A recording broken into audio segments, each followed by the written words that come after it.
জীবনের পথে আমরা যে যে শব্দ করি, হাসি, কান্না, উল্লাস, প্রতিযোগিতা, তর্ক, দম্ভ, অহংকার, সব কিছুই থমকে যায় এক জায়গায় এসে। সেই জায়গা শ্মশান। মানুষ তার জীবনভর যত ঠিকানা পাল্টায়, গ্রাম, শহর, বস্তি, প্রাসাদ, ভাড়া বাড়ি, শেষমেশ একটি ঠিকানায় এসে দাঁড়ায় সবাই, শ্মশান। এই মাটি, এই নীরব ভাটিখানা যেন দূর থেকে হাত নেড়ে বলে, এসো, তোমাদের সব বিভাজন এখানে মিলিয়ে দিই। শ্মশান ভূমিতেই দাঁড়ালেই মনে হয় যেন সময় থমকে আছে।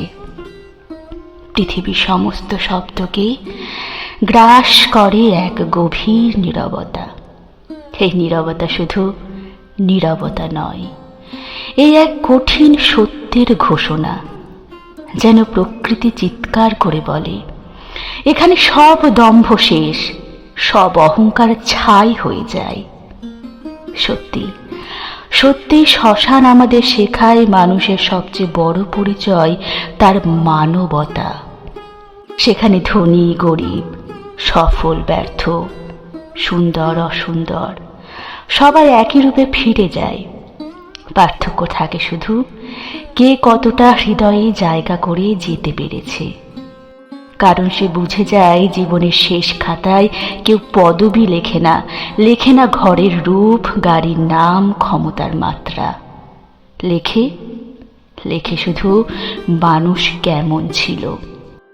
একটা ছোট্ট দয়া, একটা সৎ কথা, এক ফোঁটা সহমর্মিতা, এগুলোই তো শেষ পর্যন্ত অমর হয়ে থাকে। জীবনে আমরা যাকে আমার বলে জড়িয়ে রাখি, সম্পদ, অহংকার, রাগ, প্রতিহিংসা, ক্ষমতা, এখানে এসে সব কিছুর মানে শেষ হয়ে যায়। একটা কাঠের চুল্লি, কিছু আগুন আর নীরব আকাশ, এই তিন সাক্ষী জানিয়ে দেয় শেষ মূল্য যে কেবল মানুষ হওয়াতেই।